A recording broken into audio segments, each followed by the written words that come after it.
ओम सहना भवतु सहनौ भुनक्तु सह वीर्यं करवावहै तेजस्विनावधीतमस्तु मा विद्विषावहै। ओम शांति शांति शांतिः। ओम सदाशिवसमारम्भां शङ्कराचार्यमध्यमाम् अस्मदाचार्यपर्यन्तां वन्दे गुरुपरम्पराम्।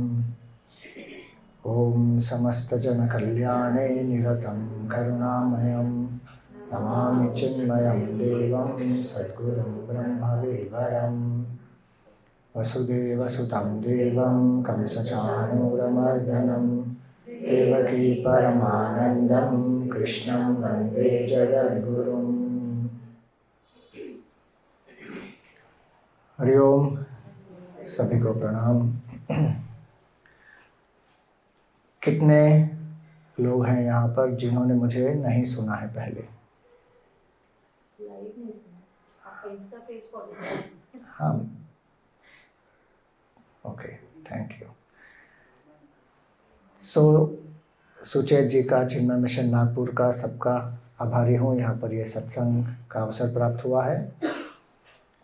शिवांगी जी ने 2 कार्यक्रम जो ऑर्गेनाइज किए हैं उसके उपलक्ष्य में हम अभी शाम को यहाँ पर हैं, जैसे सुचेत जी ने बताया। और हमारे सत्संग का विषय है, क्या है विषय? अध्यात्म से आत्मविश्वास। हमको पता नहीं स्वामी जी, हम तो आ गए हैं। अब जो बोलना चाहे आप बोलिए। मुझे टॉपिक दिया था अध्यात्म से आत्मविश्वास। अब इस पर जब हम मनन करते हैं तो कई बार लोगों को लगता है कि जिसमें कोई आत्मविश्वास ही नहीं है, जो कोई भगोड़ा है, जो कोई एकदम निराशी व्यक्ति है, बहुत ही मायूस है, हारा हुआ व्यक्ति है, वो अध्यात्म ज्ञान में आता है। कई लोग पूछते भी है, स्वामी जी कुछ आपका दिल किसी ने तोड़ा था क्या? आपको बिजनेस में कोई लॉस हुआ था क्या? आप इतनी कम उम्र में कैसे इतने ऐसे स्वामी जी बन गए? और कुछ लोग तो ये बोलते हैं आप ऐसे कैसे बन गए? क्योंकि लोगों को ये धारणा होती है, गुरुदेव कहते थे स्पिरिचुअलिटी, लोगों को ये सब लगता है कि spirituality is the last resort of the dejected, depressed, despondent people.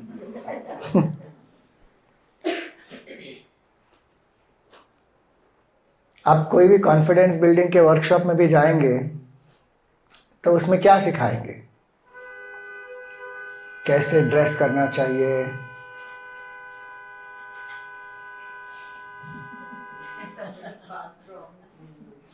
कैसे बोलना चाहिए, कैसे गोल्स अचीव करने चाहिए।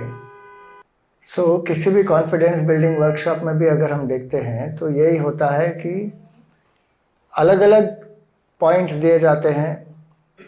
कम्युनिकेशन स्किल कैसे बढ़ानी चाहिए, कॉन्फिडेंस के लिए क्या करना चाहिए, कैसे कंपनी होनी चाहिए, कैसे ड्रेस होना चाहिए, बॉडी लैंग्वेज क्या होनी चाहिए। किसी भी कॉन्फिडेंस बिल्डिंग वर्कशॉप में ये नहीं पूछेंगे या ये नहीं बताएंगे कि अध्यात्म ज्ञान की आवश्यकता होती है। लेकिन हम देखते हैं कि अर्जुन, क्या आपको लगता है कि अर्जुन बहुत ही श्रेष्ठ धनुर्धर था? था? क्या उसने परिश्रम किया था? मेहनत करते थे अर्जुन? क्या वो अच्छे व्यक्ति थे? क्या उनको सफलता प्राप्त थी?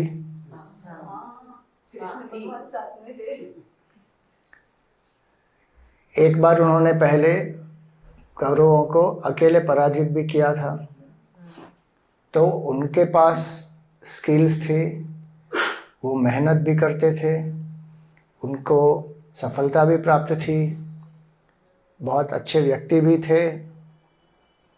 फिर भी उनको क्या हुआ? जब रथ को दोनों सेनाओं के बीच में स्थापित किया गया तो उनको क्या अनुभव हुआ? सीदंति मम गात्राणि मुखम च परिशुष्यति वेपथुश्च शरीरे में रोमहर्षश्च जायते।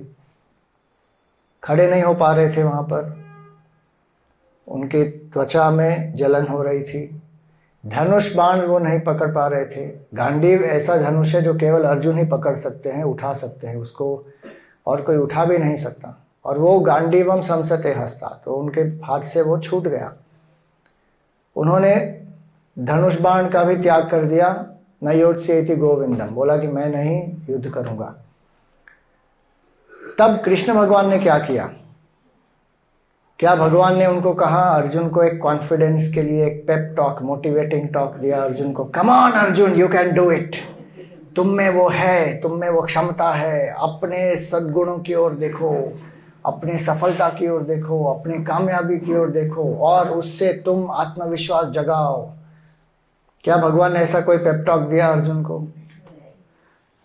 उन्होंने क्या किया? सीधा उनको आत्मज्ञान प्रदान किया। सबसे पहले आत्मविश्वास के लिए क्या बहुत आवश्यक होता है? अर्जुन को जो हुआ था उसको कहते हैं, जो अर्जुन शब्द प्रयोग करते हैं ना वहां पे दूसरे अध्याय के 7वें श्लोक में, धर्म सम्मूढ़ चेताः, कि धर्म क्या है, उस समय उनका कर्तव्य क्या है, उससे वो च्युत हो गए थे। इसलिए उनको पता नहीं था कि मुझे क्या करना चाहिए, और वहां से पलायन करने का उन्होंने निश्चय किया कि मुझे नहीं युद्ध करना है, और उसके लिए बहुत सारे आर्ग्यूमेंट्स उन्होंने दे दी। तो अर्जुन को ऐसा मोह क्यों हुआ? क्योंकि सबसे पहले उनकी जो आइडेंटिटी है वो बदल गई। अपने आप को वे कैसे देख रहे थे पहले? कि मैं एक सैनिक हूं, मुझे धर्म का पालन करना है, मैं इसीलिए यहां पर इस युद्ध में उपस्थित हूं। एक सैनिक की आइडेंटिटी थी उनकी। लेकिन और उस समय बहुत आत्मविश्वास भी था उनको कोई संदेह नहीं था, उनको कोई मोह नहीं था, कोई भ्रम नहीं था, कुछ नहीं था। अर्जुन भगवान से ये भी कहते हैं बहुत ही उत्साह से, सेनयोर उभयोर मध्य रथम स्थापय में अच्युत, दोनों सेनाओं के बीच में मेरे रथ को स्थापित करो हे अच्युत। भगवान वहां पर वेदव्यास जी अच्युत शब्द का प्रयोग करते हैं। अच्युत मतलब जो कभी गिरते नहीं, और अर्जुन का पतन होने ही वाला है। तो भगवान तो रथ स्थापित कर देते हैं। उस समय अर्जुन की मनस्थिति क्या है कि मैं एक सैनिक हूं, मुझे देखना है कौन यहां पर आए हैं मुझसे युद्ध करने के लिए। लेकिन जब भगवान वहां पर रथ स्थापित करते हैं तो अर्जुन क्या देखते हैं वहां पर? दृष्ट्वे मम स्वजनम कृष्णा, यू कम सिट। दृष्ट्वे मम, मैं अपने स्वजनों को देख रहा हूं वहां पर। और वो स्वजन को क्यों देख रहे थे? क्योंकि उनकी आइडेंटिटी जो है वो बदल गई। अब वो अपने आप को सैनिक के रूप में नहीं देख रहे हैं, अब अपने आप को किसके रूप में देख रहे हैं? एक पौत्र के रूप में कि ये मेरे पितामह हैं, एक विद्यार्थी के रूप में कि ये मेरे गुरु हैं। वो स्वजनों को देख रहे हैं अभी। तो सबसे पहले our identity determines our purpose. अगर आइडेंटिटी क्लियर है, पर्पस क्लियर है, तो व्यक्ति को कॉन्फिडेंस अवश्य होगा। हमारी आइडेंटिटी क्या है वो हमको जानना है। किसी भी परिस्थिति में हमारा धर्म क्या है, हमारा कर्तव्य क्या है, वो हम कैसे जानेंगे? हमारी आइडेंटिटी से।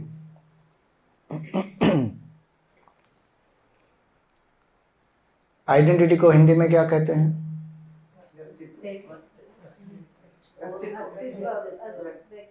व्यक्तित्व, पर्सनालिटी होती है, पहचान।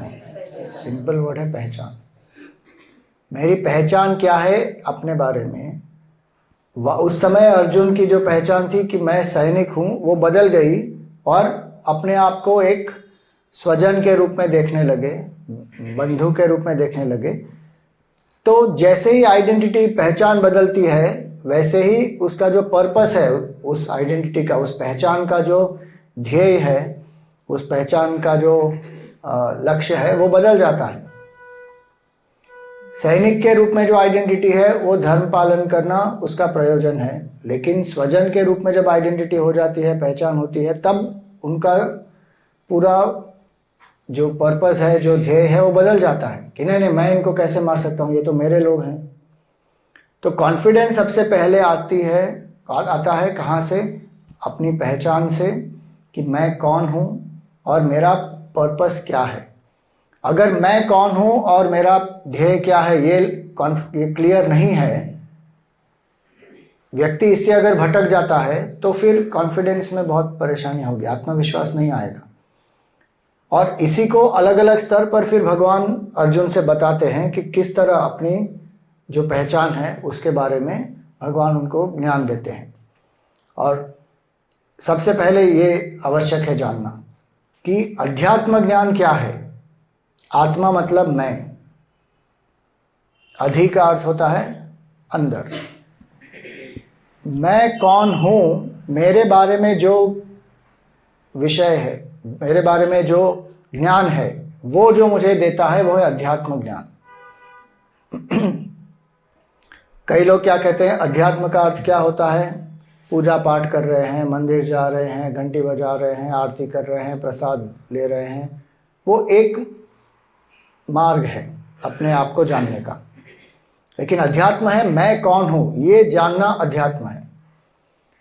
और ये मैं कौन हूँ अलग अलग स्तर पर इसको हम जान सकते हैं। व्यवहारिक स्तर पर मैं कौन हूँ, अब यहाँ पर हम सब हैं तो हमारी पहचान क्या है?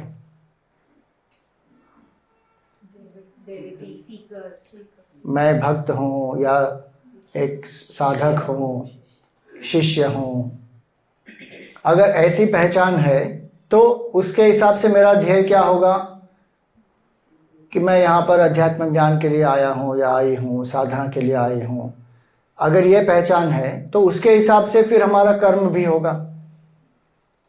लेकिन अगर कोई यहाँ पर आता है, उनका भाव साधना का हो सकता है लेकिन वो गौण भाव है, मुख्य भाव क्या है?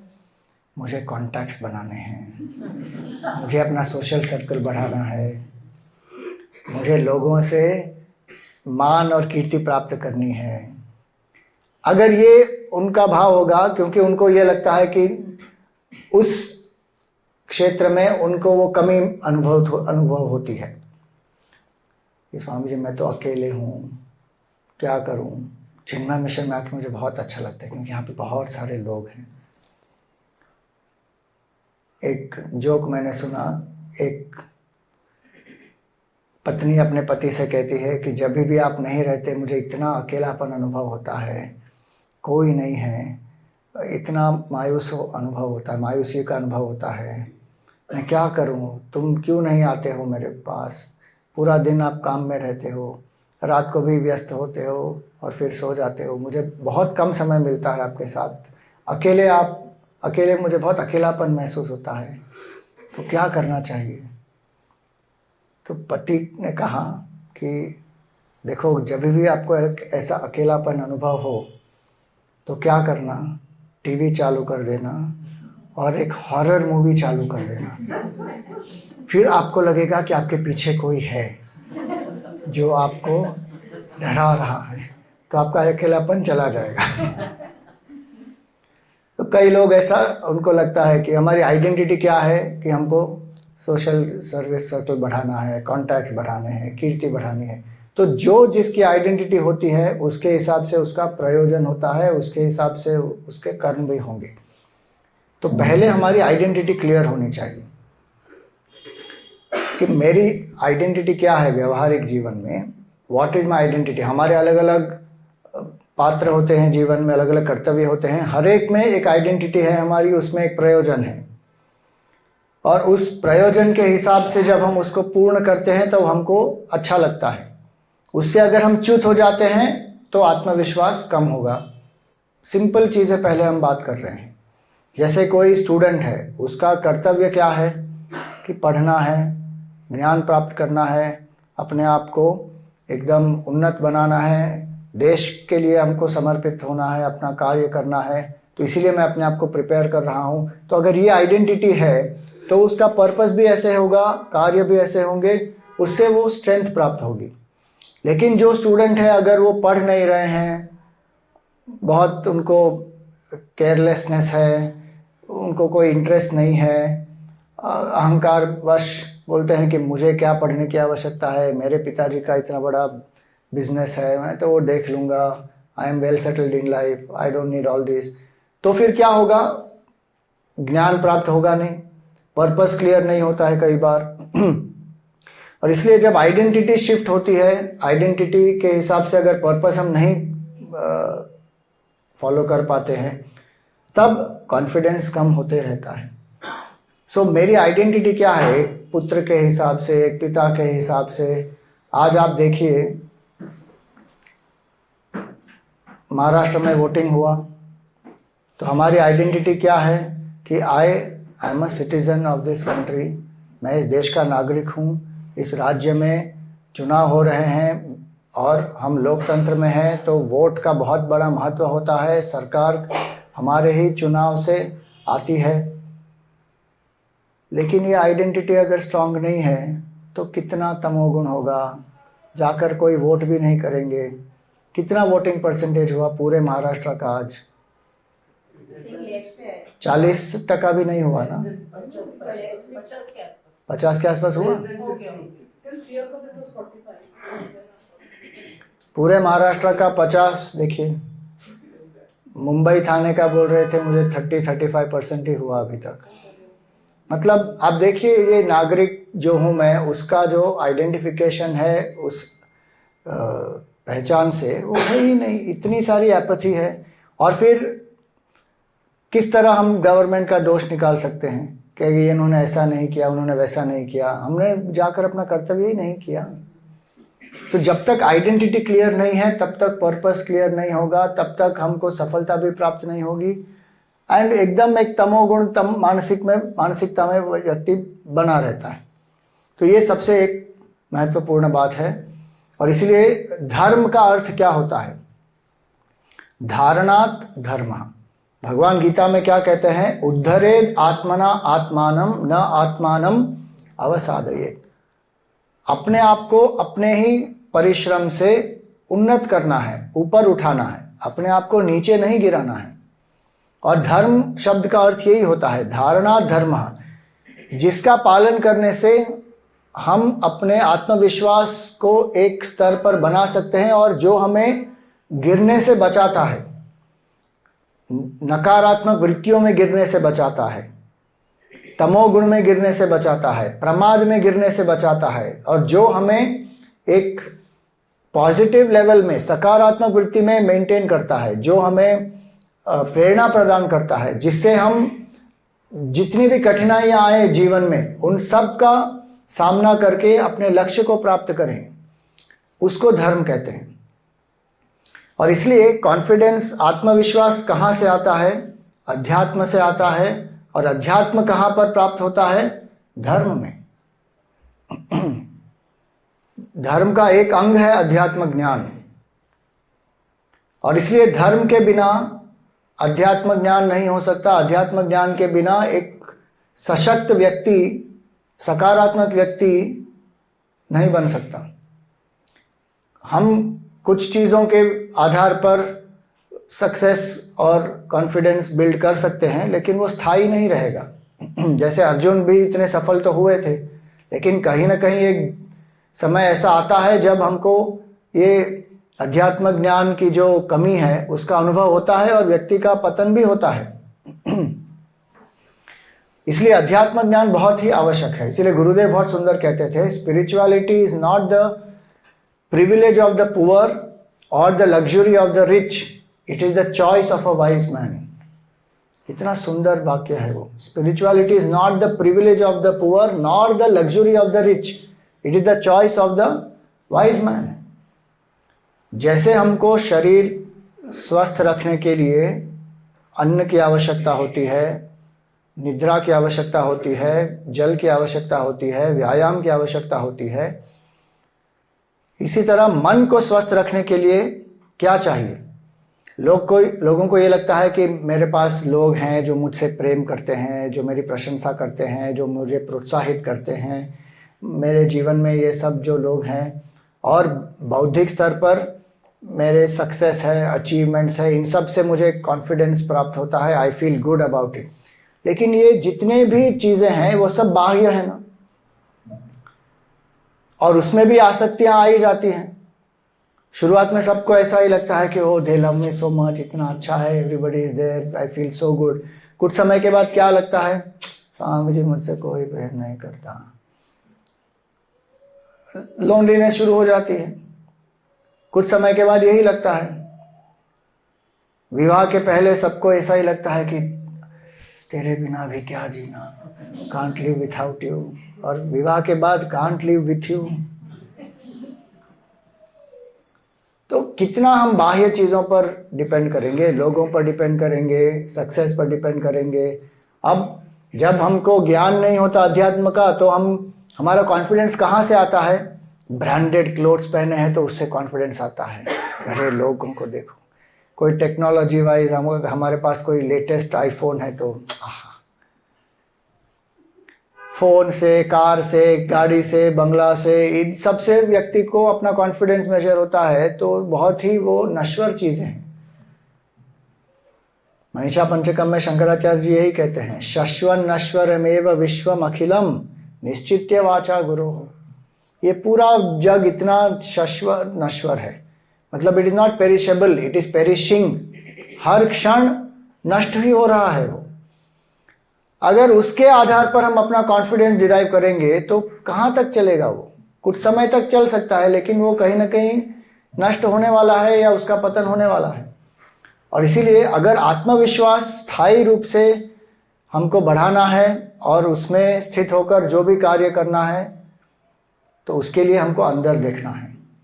इसीलिए केनोपनिषद में क्या कहा गया, आत्मना विंदते वीर्यम, कि अंदर से शक्ति जो है, हमारी आंतरिक शक्ति का आवाहन हमको करना है, तब व्यक्ति को आत्मविश्वास की कोई कमी नहीं अनुभव में होगी।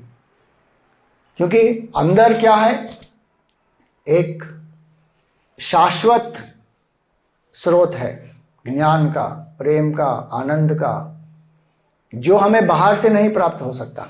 और इसलिए धर्म का अर्थ यही होता है, धारणात् धर्म। और भगवान अर्जुन को गीता में अलग अलग प्रकार से धर्म ही तो बता रहे हैं। पहले अर्जुन को अपना स्वधर्म क्या है उसके बारे में भगवान ने बताया कि अर्जुन स्वधर्मे निधनम श्रेयः परधर्मो भयावहः। अपना स्वधर्म जो है वो भले ही क्या कहते हैं उसको, अनप्लेजेंट हो, हमें अच्छा ना लगता हो। अर्जुन को अपने ही स्वजनों का वध करना है, बहुत ही कष्टदायी कार्य है, लेकिन वो कर्तव्य है। और इसलिए भगवान कहते हैं स्वधर्मे निधनम श्रेय परधर्मो भयावह। अपने स्वधर्म में स्थित होकर ही कार्य करना है। जो व्यक्ति अपने स्वधर्म में होता है उस व्यक्ति को आत्मविश्वास का अनुभव होगा। स्वधर्म से अगर व्यक्ति च्युत होता है तो आत्मविश्वास में भी उसकी हानि होगी।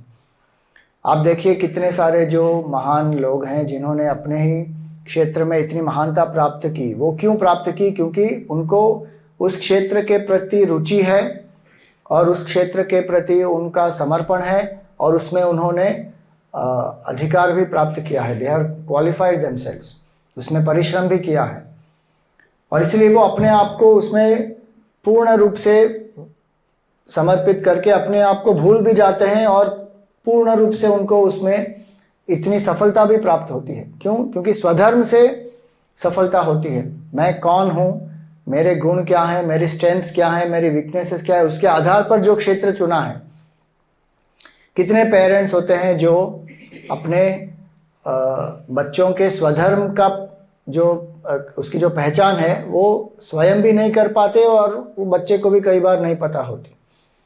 तो क्या होता है, अपने ही जो विचार हैं, अपनी जो इच्छा है उस पर वो थोपते हैं। कितने सारे जो हैं इंजीनियरिंग के स्टूडेंट्स हमको यही कहते हैं। एक कॉमन क्वेश्चन आता है बहुत सारे क्वेश्चन आंसर सेशंस में कि how to find what I truly love. Should I shift my career if I find कि I am not made for this, ऐसे प्रश्न आते हैं। और कई युवकों को ये धारणा होती है कि, और पेरेंट्स को भी होती है कि पहले इंजीनियरिंग कर लो, उसके बाद देखेंगे लाइफ में क्या करना है। आज तो इतने सारे दूसरे ऑप्शंस भी हैं, लेकिन फिर भी ये धारणा बनी हुई है। तो स्वधर्म क्या है वो हमें पहले जानना चाहिए। और अगर हम परधर्म में जा रहे हैं, ये भ्रम था अर्जुन का कि वो चला जाएगा वन में और शांति से वहां पर रहेगा और उसको आनंद प्राप्त होगा, अपने ही स्वजनों की हत्या उसको नहीं करनी थी, लेकिन वो उसका मोह था। अगर उसने पलायन कर लिया होता तो क्या होता?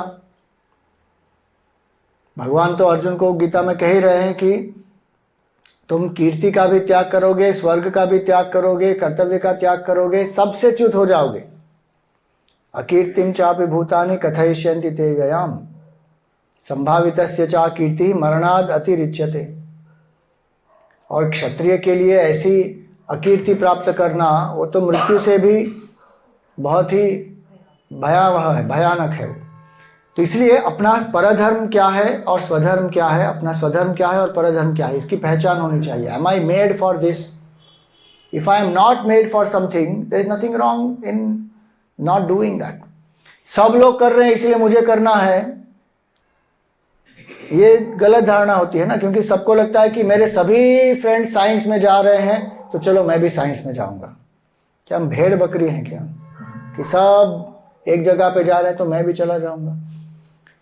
ऐसा कई बार लग सकता है कि अगर मैंने जो सब कर रहे हैं वो नहीं किया तो मैं अकेला रह जाऊंगा, मैं पीछे रह जाऊंगा, या लोग मुझे कोई विचित्र दृष्टि से देखेंगे, और इसीलिए कभी कभी कॉन्फिडेंस नहीं होता, सब है इसके साथ इसलिए मैं करूंगा। लेकिन वो गलत धारणा है। जो हम जिसके लिए हम बने हैं ना, वही हमको करना चाहिए। आप साधना में भी देखिए, कई लोगों को लगता है कि निर्गुण निराकार परब्रह्म तत्व जो है वो सबसे सूक्ष्म है, मैं निर्गुण निराकार का ध्यान करता हूँ। स्वामी जी, ये लोग जो है ना सगुण साकार वाले, ये पूजा पाठ वाले, भक्ति वाले, मैं तो निर्गुण निराकार ब्रह्म का ही ध्यान करता हूँ।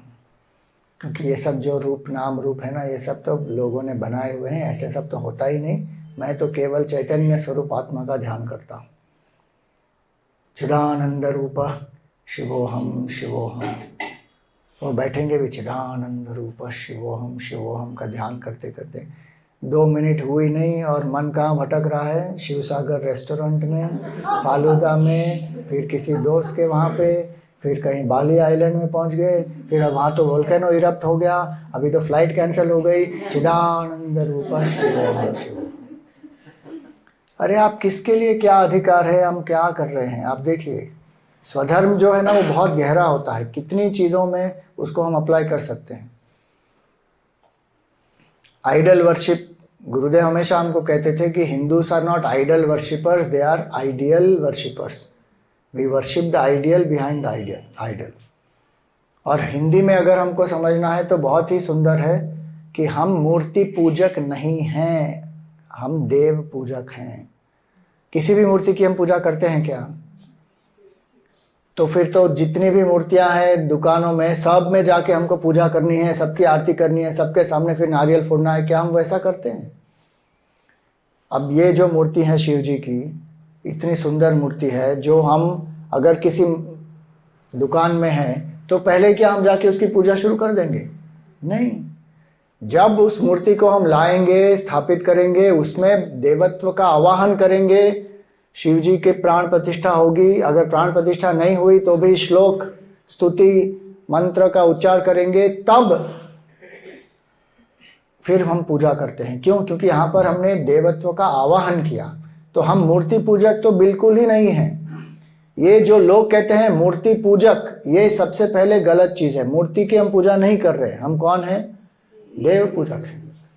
तो ये अगर व्यक्ति समझ जाता है कि उसकी आवश्यकता क्या है, मन को एकाग्र करना है, मन को शुद्ध करना है, मन को सूक्ष्म बनाना है, उसके लिए ये बहुत ही आवश्यक है। और भावनाओं को एक एंकरिंग चाहिए होता है। भावनाओं को एक स्थिरता प्राप्त करानी है, भावनाओं को शुद्ध करना है। भाव संशुद्धि रित्येतत् तपो मानसम उच्यते, गीता में भगवान कहते हैं। तो एक नाम और रूप की बड़ी आवश्यकता है। कितने बड़े बड़े महात्मा हुए जिन्होंने सगुण साकार की उपासना की है या नहीं? तोतापुरी महाराज जैसे निर्गुण निराकार के उपासक को भी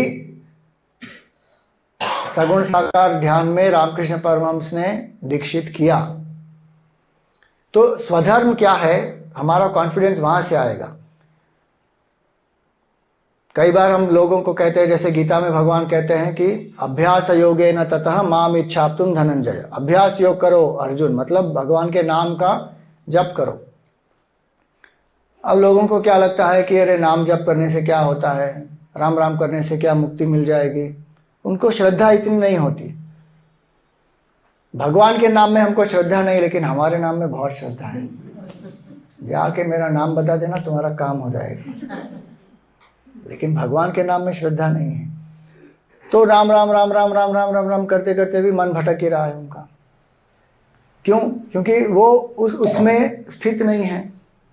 निर्गुण निराकार का जप करेंगे, उसका ध्यान करेंगे, लेकिन उसके लिए अधिकार नहीं है। तो जब तक वो स्वधर्म का पालन नहीं करते और पूर्ण रूप से उसमें समर्पित नहीं होते, तब तक आत्मविश्वास नहीं होगा। जब भी करेंगे फिर भी ऐसा ही लगेगा कि भगवान तो मेरे साथ कहाँ है, पता नहीं भगवान है कि नहीं, चलो कर रहे हैं तो कर रहे हैं। इसीलिए कॉन्फिडेंस अगर चाहिए तो उसमें भावना आनी चाहिए, उसमें ज्ञान होना चाहिए और उसमें एक दक्षता होनी चाहिए। ये नेक्स्ट पॉइंट है। स्वधर्म एक पॉइंट हुआ। नेक्स्ट पॉइंट है, इसको ही तो योग कहते हैं ना। शरीर मन बुद्धि तीनों अगर एक साथ आते हैं तो उसको योग कहते हैं। जहां कोई एक चीज नहीं है तो वहां पे फिर आत्मविश्वास थोड़ा हिल जाएगा। ज्ञान अगर नहीं है, क्यों कर रहे हैं क्या कर रहे हैं पता नहीं है। अब श्राद्ध कर्म है, श्राद्ध क्यों करना चाहिए, अगर उसका ज्ञान ही नहीं है तो क्या लगेगा हमको, ये सब तो पंडितों ने किया हुआ है, ये ब्राह्मणों का मिली भगत है, उनको अन्न चाहिए, उनको पैसे चाहिए, इसीलिए उन्होंने ये सब शुरू किया, ये सब तो कुछ होता ही नहीं है। और बहुत गर्व से लोग कहते हैं स्वामी जी मैंने तो बोल दिया मेरे बच्चों को कि मेरे पीछे कोई क्रियाकर्म करने की कोई ज़रूरत नहीं, श्राद्ध वाद पिंडदान कुछ मैं इस सब में मानती ही नहीं हूँ। ठीक है, फिर भूत बन के लटकना और क्या। क्योंकि क्या किसके लिए है वो पता ही नहीं है, और ऐसे ही बोले जा रहे हैं। फिर ज्ञान कई बार नहीं होता, कई बार ज्ञान होता है लेकिन भावना नहीं होती है। इसीलिए भगवान क्या कहते हैं, मय्येव मना आधत्स्व मयि बुद्धिम निवेशय। जहां पर बुद्धि और भावना साथ में आते हैं और कर्म भी। 11वें अध्याय में भगवान ये 3 चीजें कहते हैं ना। 11वें अध्याय का आखिरी श्लोक उसमें क्या कहा भगवान ने, मत कर्मकृत मत परमः मत भक्तः। ये 3 चीजें, मत कर्मकृत जो मेरे लिए कर्म करता है एक उच्च लक्ष्य के लिए या भगवान के लिए, मत परमः मुझे ही सर्वश्रेष्ठ मानकर कर्म करता है, और मत भक्तः मेरे प्रति उसकी भावना भी है। ये आप किसी भी ध्येय के प्रति लगा सकते हैं। कॉन्फिडेंस कहाँ से आएगा, जब मुझे ये तीनों प्राप्त हैं। अगर मुझे कोई उच्च लक्ष्य प्राप्त करना है, सपोज मुझे एक पर्टिकुलर क्या कहते हैं कोई टारगेट अचीव करना है कि मुझे 2 करोड़ का सेल करना है इस साल, या मुझे IIT में एडमिशन लेना है, या एक अपना घर बांधना है, या जो कोई भी मेरा लक्ष्य हो, उसके प्रति मेरे मन में आदर का भाव होना चाहिए। उसके प्रति मुझे इंस्पिरेशन होनी चाहिए कि मुझे ये क्यों चाहिए, वाई मस्ट बी क्लियर। फिर भावना होनी चाहिए कि I love this goal, I want this, इससे मुझे सकारात्मकता का अनुभव होता है, मैं इससे प्रेम करता हूँ, ये मुझे दिस इज माई स्वधर्म, या और I want this for XYZ reason. Emotionally एक कनेक्ट होना चाहिए, और फिर एक्शन के लेवल पर हमको वो कार्य करना है। अगर ये तीनों आ जाएंगे तो व्यक्ति उसको प्राप्त भी कर लेगा। इसलिए गीता में कहा मत कर्मकृत मत परमः मत भक्ता, और फिर निर्वैरः सर्वभूतेषु और एक और चीज कही, संगवर्जिता। 5 चीजें भगवान ने कही, संगवर्जिता और निर्वैर सर्वभूतेषु। आसक्ति नहीं होनी चाहिए और द्वेष का भाव किसी के प्रति नहीं होना चाहिए। जिसके पास भी ये 5 चीजें हैं तो भगवान क्या कहते हैं, स माम एति, वो मुझे प्राप्त करेगा। मतलब व्यक्ति कुछ भी प्राप्त करना चाहता है उसमें आप ये 5 चीजें लगा सकते हैं। आप देखिए किसी को वेट लॉस करना है, वेट लॉस करना है तो उसके लिए ज्ञान सबसे पहले आवश्यक है। वेट लॉस के लिए बहुत ही महत्वपूर्ण, the main reason for weight loss क्या होता है?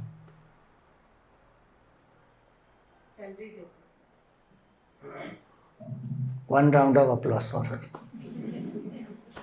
बजाओ, कंजूसी क्यों कर रहा है? बराबर बुलसाई में टारगेट एकदम। नहीं तो लोग क्या कहेंगे, एक्सरसाइज करना है स्वामी जी। आप कितना भी एक्सरसाइज कर लो, आप कैलोरी काउंट अगर नहीं रखोगे, जितना बर्न कर रहे हैं उससे ज्यादा खाएंगे तो वेट पुट ऑन ही होगा। सोना चाहिए स्वामी जी, कम खाना चाहिए। कम खाने से वेट लॉस नहीं होता, कैलोरी डेफिसिट करने से ही वेट लॉस होता है। अब ये ज्ञान चाहिए। मैं तो एक सिंपल उदाहरण दे रहा हूं। अगर वो ज्ञान नहीं है, व्यक्ति कितना भी परिश्रम करे, स्वामी जी मैं 2-2 घंटे जिम में जा रही हूं लेकिन मेरा वेट लॉस नहीं हो रहा है, I lost all confidence in exercise. अरे क्योंकि ज्ञान ही नहीं है ठीक से। तो ज्ञान के बिना कॉन्फिडेंस नहीं आएगा, क्योंकि एफर्ट पूरी अलग दिशा में जाएगी। भावना नहीं है, ज्ञान तो है, कैलोरी डेफिसिट तो करना चाहिए। पूरा प्लान बनाएंगे, सुबह I will eat only 1 cup of curd, सिर्फ 1 कप दही, 2 थेपले मैं खाऊंगा और कुछ नहीं। लंच में सैलड, 100 ग्राम सब्जी, 1 रोटी, थोड़ा राइस, इतना। फिर 4 बजे ग्रीन टी, फिर रात को 8 बजे केवल सूप, सैलड और थोड़ी खिचड़ी। बस ये पूरा प्लान बना देंगे अच्छे से। लेकिन बोलेंगे ये तो थोड़ा टफ है, कल से शुरू करेंगे, अभी जितना खाना है उतना दबा के खा लो। तो ज्ञान होता है लेकिन भावना कभी कभी नहीं होती है, और ऐसा लगता है कि ये तो बहुत कम है, ऐसे कैसे हम खाएंगे। तो फीलिंग किसके लिए होती है, स्वामी जी हम अगर खाना नहीं खाएंगे तो जिए किसके लिए। फाइनली हमको अगर कोई पूछता है कि खाने के लिए जी रहे हो या जीने के लिए खा रहे हो, तो उत्तर क्या होता है, हमको अच्छा नहीं लगता लेकिन सत्य तो वो है। आ जाइए, टेक्निकली हम कह सकते हैं कि नहीं नहीं हम जीने के लिए खा रहे हैं, तो फिर तो जो शरीर को चाहिए वो देना चाहिए, लेकिन कई बार वो हम नहीं कर पाते। तो भावना होनी चाहिए कि ये वेट लॉस क्यों चाहिए, इससे इसका प्रयोजन क्या है, और फिर कर्म होना चाहिए। ज्ञान भी है, भावना भी है, लेकिन कर्म एकदम उल्टा चल रहा है तो वो नहीं हो पाएगा, फिर कॉन्फिडेंस प्राप्त नहीं हो सकता। इसीलिए भगवान कहते हैं गीता में कि योग होना चाहिए। जितना हमारे शरीर मन बुद्धि को हम युक्त बनाएंगे उतना हमको कॉन्फिडेंस होगा। अर्जुन की स्थिति में भी आप देखिए, ज्ञान था और दक्षता भी है कर्म करने की, लेकिन बीच में क्या हुआ, जो मन है वो मोहित हो गया। अब मन में जब मोह आ गया तो ज्ञान का भी आवरण हो गया। तो किसी भी एक चीज के अभाव में बाकी 2 चीजें उसको ठीक से वो अपना काम नहीं कर पाते हैं। और इसीलिए हमको पूछना है कि कॉन्फिडेंस कहाँ से आता है। कॉन्फिडेंस आता है इंटीग्रेशन से, बॉडी माइंड इंटेलेक्ट, शरीर मन बुद्धि को एक युक्त अवस्था में रखना है। युक्त अवस्था में हम रखेंगे तो कॉन्फिडेंस अवश्य होगा। आप देखिए कई बार जब व्यक्ति को आसक्ति हो जाती है, भगवान ने 3 चीजें बताई, मत कर्म कृत, मत परमा, मत भक्ता। उसके बाद कहा संगवर्जिता। आसक्ति जितनी होगी उतना व्यक्ति का कॉन्फिडेंस भी कम होगा।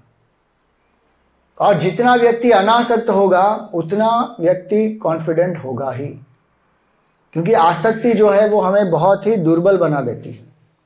ज्ञानेश्वर महाराज अपनी गीता की जो कमेंट्री है उनकी भावार्थ दीपिका, उसमें एक सुंदर उदाहरण देते हैं कि एक जो बी को क्या कहते हैं, भंवरा। जो भंवरा होता है वो जब एक फूल पर शहद इकट्ठा करने के लिए बैठा है, अब उस भंवरे को पता है कि ये फूल बंद होने वाला है, और वो ऐसा होता है कि कभी कभी बड़े बड़े इतने जो मोटे मोटे जो लकड़े होते हैं उससे भी उसको भी वो छेद करके निकल सकता है, लेकिन वो पतली एकदम सॉफ्ट जो पेटल्स हैं वो फ्लावर्स की, उस पर वो बैठा है, लेकिन उसको इतनी आसक्ति है उस मधु में कि वो उसको छोड़कर बाहर निकल नहीं सकता और उसी में फंस के मर जाता है। सब अपना फोन निकालिए और उसको साइलेंट पे रखिए और अपने नेबर को दिखाइए, दोनों साइड के नेबर्स को। मेरा ये रूल है, अब किसी का फोन अगर बजा तो चिन्मय मिशन नागपुर को 5,000 रुपए का डोनेशन आपके दोनों नेबर्स देंगे। आप नहीं देना। अगर आपकी कोई दुश्मनी है ना आपके दो नेबर्स के साथ, तो ध्यान रखना वो कुछ रिवेंज भी ले सकते हैं। तो आसक्ति के कारण व्यक्ति का कॉन्फिडेंस जो है वो कम हो जाता है। अर्जुन को कॉन्फिडेंस क्यों कम हुआ? आसक्ति की वजह से। हम अगर डिसाइड करते हैं कि सुबह सुबह मुझे एक्सरसाइज के लिए जाना है, 21 दिन का एक्सरसाइज मैं करूंगा, ये करूंगा, वो करूंगा, न्यू ईयर पार्टी में सबको मुझे बोलना चाहिए कि यू हैव लॉस्ट वेट, इसलिए आज से लेकर Swami ji 31 days I am every day going to jog, ये सब संकल्प भी ले लेते हैं लोग। और फिर सुबह उठ के क्या होता है, अलार्म बजता है, उठते भी हैं, स्नूज बटन जो है ना उसको दबा के फिर वापस सो जाते हैं। ये 4 दिन तक व्यक्ति ऐसे ही करेगा। 5वें दिन जब वो उठता है तो वो क्या कहता है, I think I am not a parrot personality, I am N owl personality. तो मैं सुबह सुबह नहीं कर सकता जल्दी उठ के, मुझे तो रात को करना चाहिए। क्यों? ये आसक्ति के कारण कॉन्फिडेंस चला जाता है। व्यक्ति कहता है कि नहीं नहीं मुझसे नहीं होने वाला है।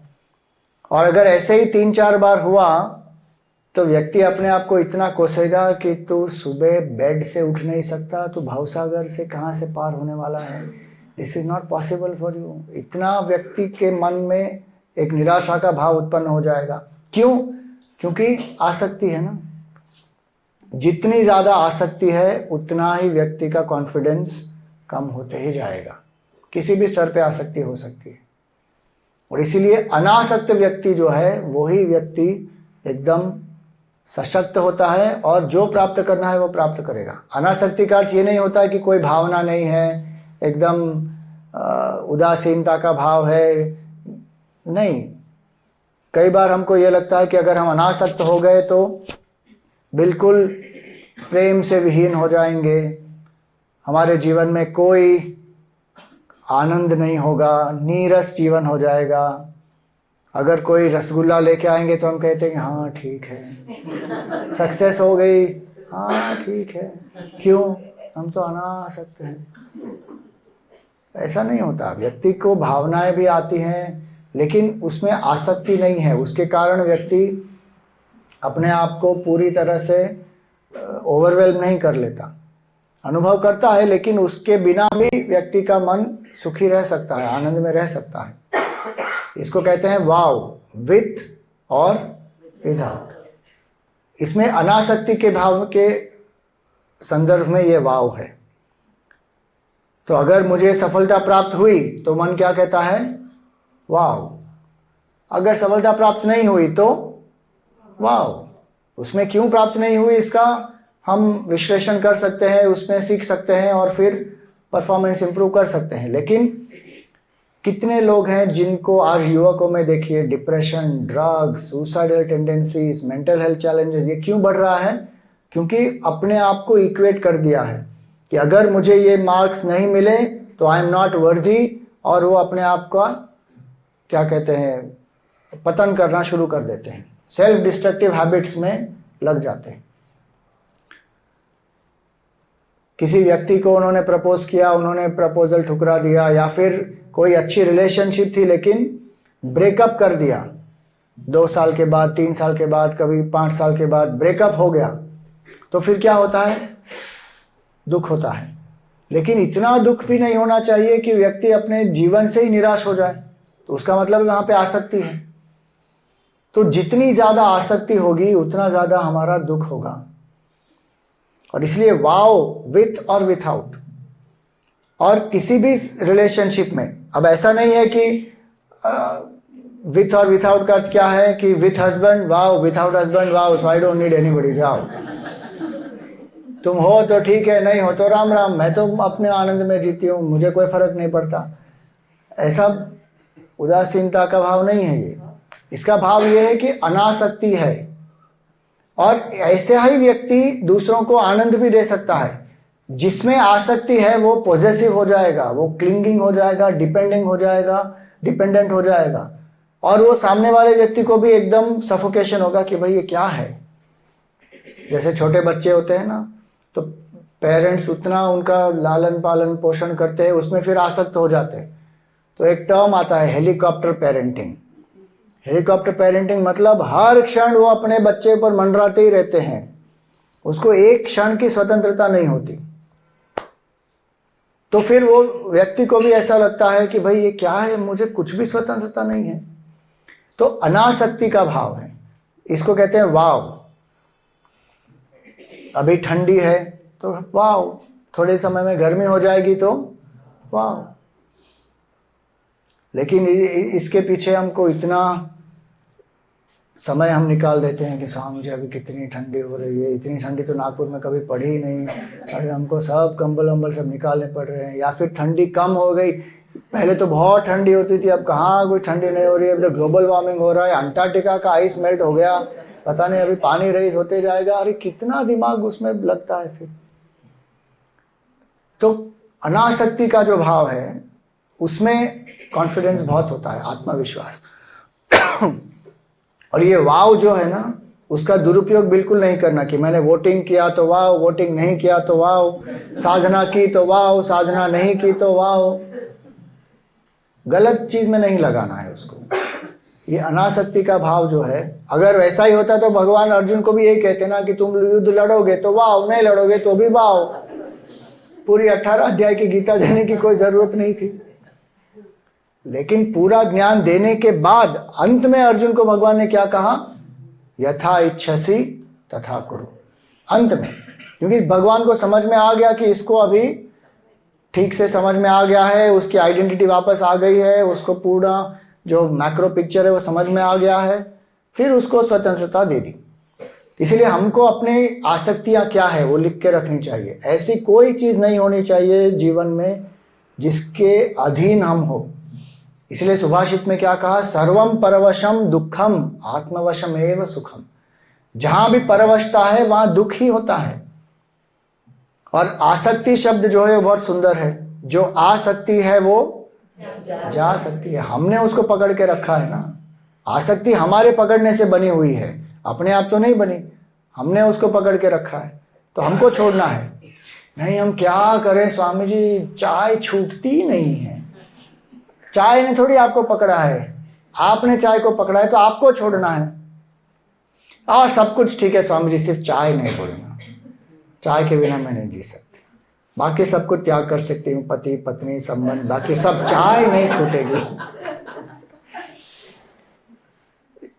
हमको किसने बांधा है? किसी ने नहीं, हमने अपने मन से बांध के रखा है। हमने इक्वेशन बनाया कि आई प्लस चाय इज इक्वल टू हैप्पीनेस। वेदांत क्या कहता है? चाय को निकाल दो, I is equal to happiness. ये आत्मविश्वास हो गया।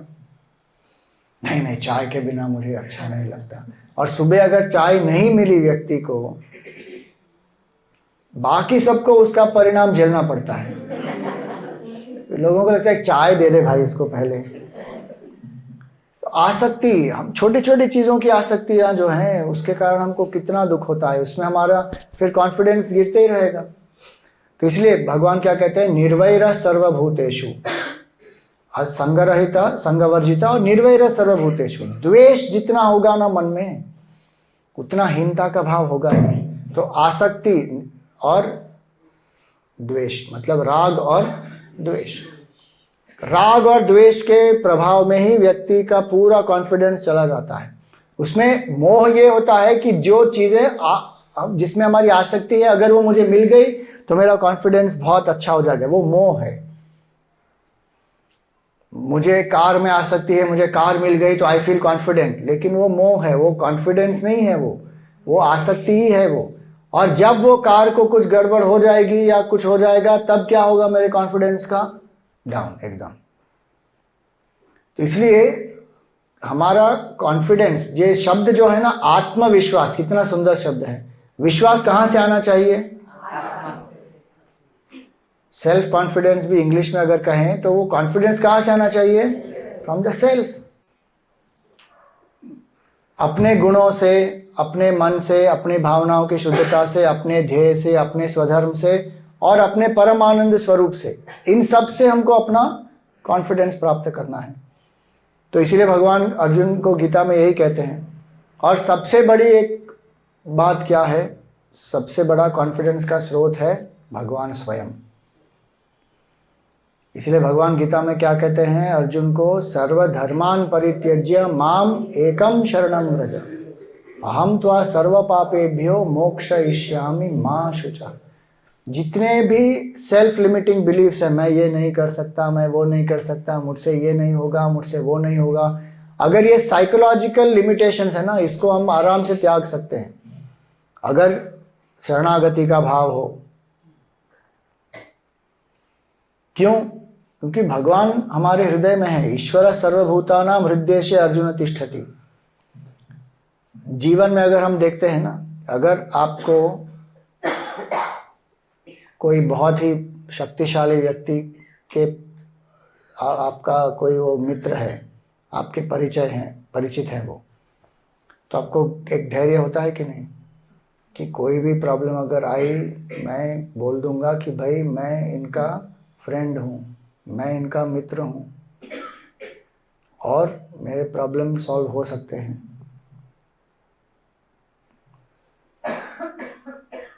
संसार में ऐसे लोगों के बारे में हम सोचते हैं कि ऐसे ऐसे लोग मेरे जीवन में हैं, मुझे कोई प्रॉब्लम नहीं होगी, अगर कुछ होगी तो मैं इनका नाम ले लूँगा, प्रॉब्लम सॉल्व हो जाएगी। तो भगवान हमारे हृदय में है, लेकिन भगवान को हमने, उनका तो तिरस्कार ही हो रहा है। भगवान हृदय में है लेकिन फिर भी हम क्या अनुभव करते हैं,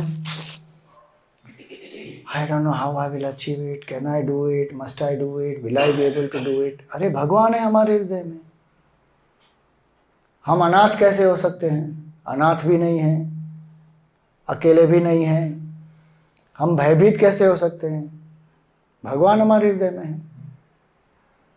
और हम ये कैसे कह सकते हैं कि मुझे कोई प्रेम नहीं करता?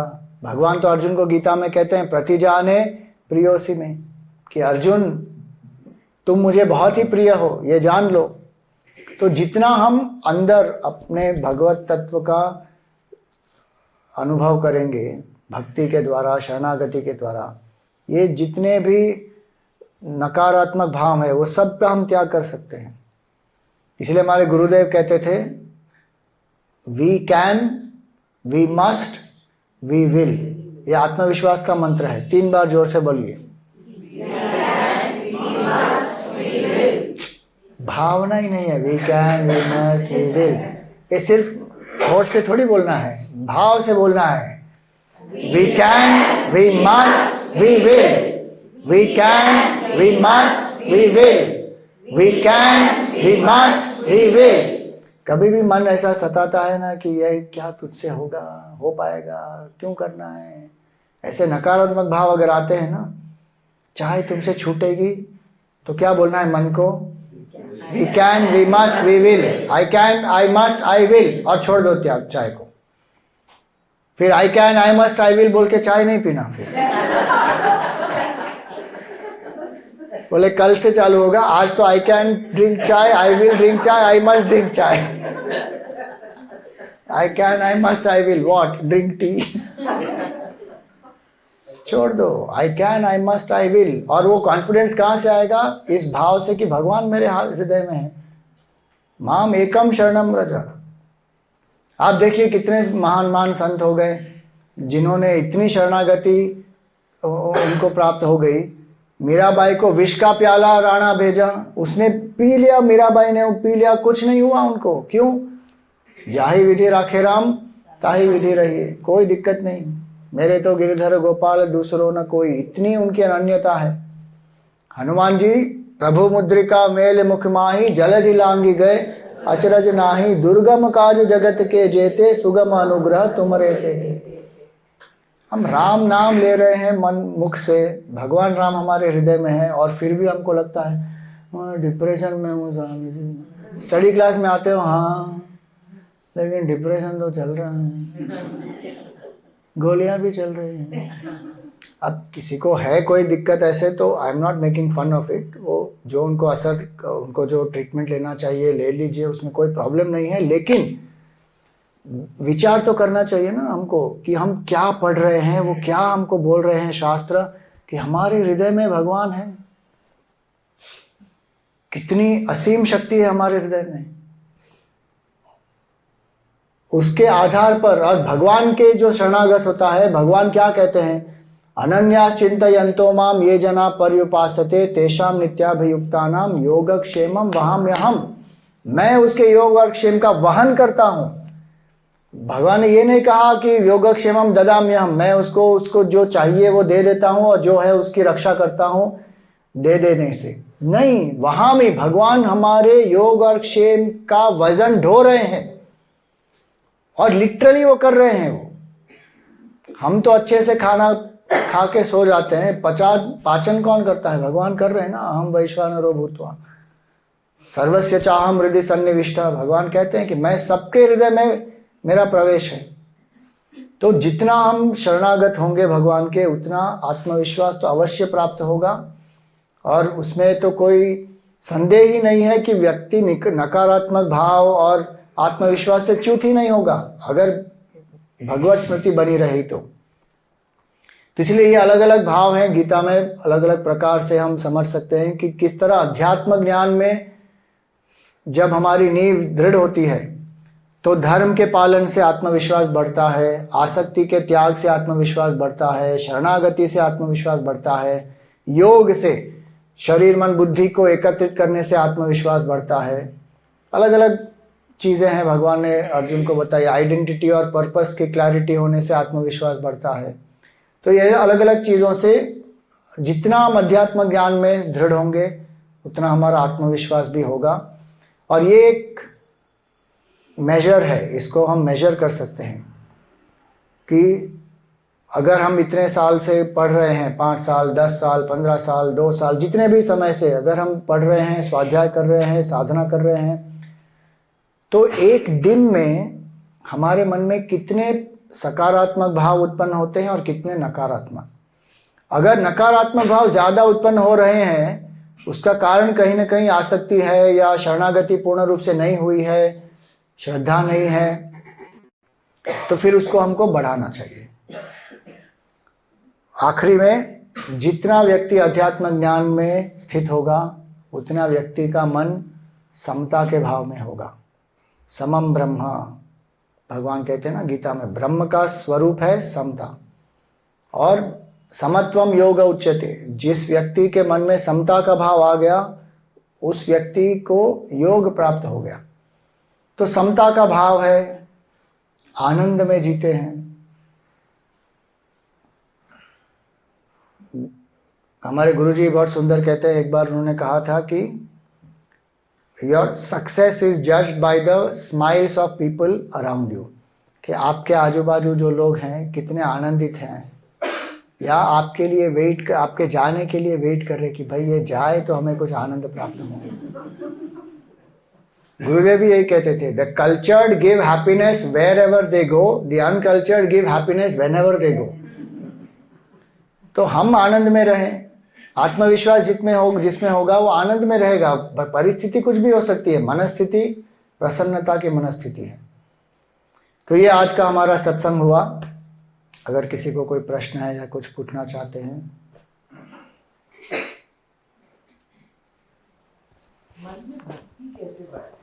हम जब हम पूजा करते हैं, कुछ भी करते हैं, लेकिन फिर भी बीच बीच में ऐसे भाव आते हैं कि जैसे कुछ सत्संग हो रहा है, उस वक्त भक्ति बहुत ज्यादा रहती है, पर नॉर्मल डे टू डे में उतनी भक्ति नहीं रहती। तो कैसे हम उसको जहाँ है हम वहां से और ऊपर अपने आप को? तो भक्ति क्या है? भक्ति एक भावना है ना, और किसके प्रति है? वो भगवान के प्रति है, और भावना का आवाहन करना पड़ता है। तो जैसे आपने कहा सत्संग में भक्ति हाई क्यों है? क्योंकि वहाँ पे आवाहन कर रहे हैं, या तो आप सुन रहे हैं, या कुछ आप पढ़ रहे हैं, या कुछ आप कर रहे हैं भगवान के लिए, तो भक्ति का आवाहन कर रहे हैं ना। तो regular day to day life में जो हम कार्य कर रहे हैं उसमें भी भक्ति का आवाहन करना पड़ेगा कि ये मैं किसके लिए कर रहा हूँ। इसी को कर्मयोग कहते हैं ना, ईश्वर अर्पितम न इच्छया कृतम। तो ये जो भी कर्तव्य है, मैं कोई भी पात्र में जो कर्तव्य है उसका जो पालन है मैं कर सकता हूँ। जैसे मैं कोई एक माता हूँ, मैं एक पत्नी हूँ, मैं एक एम्प्लॉई हूँ, फ्रेंड हूँ, जो भी मेरी रोल्स हैं, हम उसमें भगवान को समर्पित होकर जो कर्म करना होता है वो भगवत समर्पण को भूल जाते हैं। फिर उसमें रोल्स के फंक्शनैलिटी में हम खो जाते हैं। मन में अगर ये भाव है कि जो मैं कर रहा हूँ भगवान का मैं एक निमित्त हूँ, मैं उनके लिए ही कर रहा हूँ, तो ये भावना जितनी उत्पन्न होगी उतना व्यक्ति के जीवन में भक्ति स्थायी रूप से बढ़ती जाएगी। आप देखिए, रामकृष्ण परमहंस एक सुंदर उदाहरण देते थे कि जो एक किसी के घर में कोई काम कर रही है, काम वाली है, वो काम तो कर रही है उनके घर, अपने किसी के घर में, लेकिन उसके घर में उसका बच्चा है। तो उसका मन, उसकी भावना होगी ना कि ये मेरा बच्चा है, उसको उसने खाया होगा, सोया होगा, अभी उठा होगा, काम तो यहाँ पर हो रहा है, लेकिन एक भाग मन का कहाँ है? बच्चे के साथ है। तो इसीलिए वो कहते थे कि जब हम संसार में जीते हैं तब मन का एक भाग उससे भगवत चरणों को पकड़ो, और दो हाथों का उदाहरण देते थे, एक हाथ से भगवत चरणों को पकड़ो, एक हाथ से संसार का जो कार्य है वो करो। भगवान ने यही गीता में कहा, मां मनुस्मर युध्य च, मेरा स्मरण करते जाओ और अपना कर्तव्य करते जाओ। और जब कर्तव्य समाप्त हो तो दोनों हाथ से भगवान को पकड़ो। तो भगवत तत्व से हमारी जो ग्रिप है वो छूटनी नहीं चाहिए। या तो दो हाथ से पकड़ो या एक हाथ से पकड़ो, लेकिन पकड़ना है। हम क्या करते हैं सत्संग के समय दोनों हाथ से पकड़ते हैं, फिर संसार में जाते हैं तब दोनों हाथ से छोड़ देते हैं। इसीलिए हमको लगता है कि सिर्फ सत्संग में भक्ति भाव उत्पन्न होती है। तो ये कॉन्शियसली करना है। और इसीलिए हमारे शास्त्रों में ऋषियों ने क्या किया, ये भक्ति का संचार करने के लिए पूरे दिन में भक्ति का, जैसे हम बैटरी से को रिचार्ज करते हैं ना, फोन की बैटरी को रिचार्ज करते रहते हैं, वैसे ही पूरे दिन भक्ति का रिचार्ज हमको कैसे प्राप्त होता रहे, उसके लिए सुबह से रात तक हमको श्लोक दिए हैं। कराग्रे वसते लक्ष्मी करमूले सरस्वती कर मध्य तु गोविंद प्रभाते कर दर्शनम। आजकल लोग क्या करते हैं, कराग्रे वसते फेसबुक करमूले तो ट्विटर करमूल मध्य तु इंस्टाग्राम प्रभाते फोन दर्शनम। सुबह तो यही हो रहा है। भक्ति भाव से दिन की शुरुआत होती है। स्नान करते समय गंगे च यमुने चैव गोदावरी सरस्वती, पैर जमीन पर रखते समय समुद्र वसने देवी पर्वतस्तन मंडले, विष्णु पत्नी नमस्तुभ्यं पादस्पर्शम क्षमस्व में। भोजन करते समय अहम वैश्वानरो भूत्वा प्राणिनाम देहमाश्रितः। कार्य करते समय कर्मण्येवाधिकारस्ते मा फलेषु कदाचन। अगर आप दिया जलाते हैं तो शुभम करोति कल्याणम, वो हम केवल फंक्शंस के लिए रखते हैं। अरे ट्यूबलाइट चालू करते हैं तो बोल सकते हैं ना शुभम करोति कल्याणम आरोग्यम धन संपदा। स्नान करते समय हमको ये भाव होना चाहिए कि भगवान मेरे हृदय में है, ये अभिषेक हो रहा है भगवान का, तो भक्ति आ गई सब में। हमारे ऊपर है कि हम कितना भगवत स्मरण करें। सोने से पहले कायेन वाचा मनसेन्द्रियैर्वा बुद्ध्यात्मना वा प्रकृते स्वभावात् करोमि यद्यत् सकलं परस्मै नारायणायति समर्पयामि। करचरण कृतं वा कायजं कर्मजं वा श्रवणनयनजं वा मानसं वा अपराधं विहितम अविहितं वा सर्वमेतत् क्षमस्व। जय जय करुणाब्धे श्री महादेव शंभो। अब ये जितने श्लोक है ना, हम उसको भक्ति भाव से कह के एक भक्ति का अनुभव करके कर सकते हैं पूरा दिन। और श्लोक का केवल वाणी से उच्चार भी हम कर सकते हैं बिना किसी भावना के।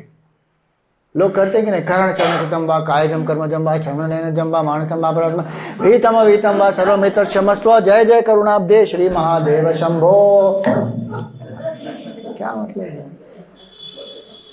फिर उच्चार भी करेंगे, उसका कुछ ना कुछ फल तो होता ही है, लेकिन भावना नहीं होगी।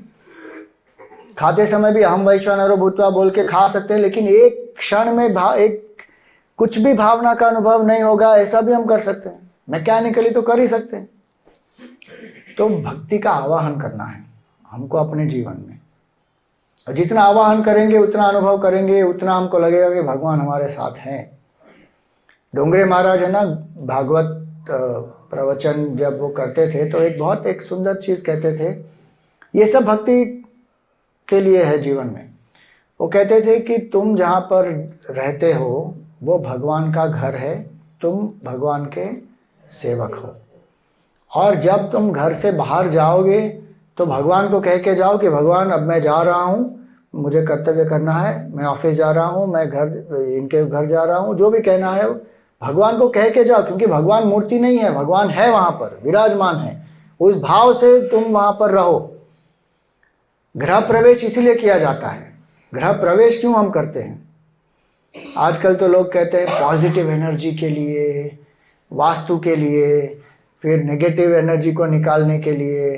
अरे गृह प्रवेश इसीलिए होता है कि भगवान का प्रवेश इस घर में हो, और मैं यहाँ पर एक दास और सेवक बन के उनकी सेवा करूं, अपने गृहस्थ जीवन का पालन करूं, और उससे अपने वैराग्य और भक्ति को सुदृढ़ बनाऊं। इसका भाव गृह प्रवेश का। बाकी संस्कार में जो भी होता है वो वातावरण की शुद्धि के लिए इत्यादि, वो अलग बात है। लेकिन इस भावना से, और जब वापस आएंगे घर तो डोंगरे महाराज कहते हैं भगवान के पास जाओ, बोलो कि भगवान अब मैं वापस आ गया।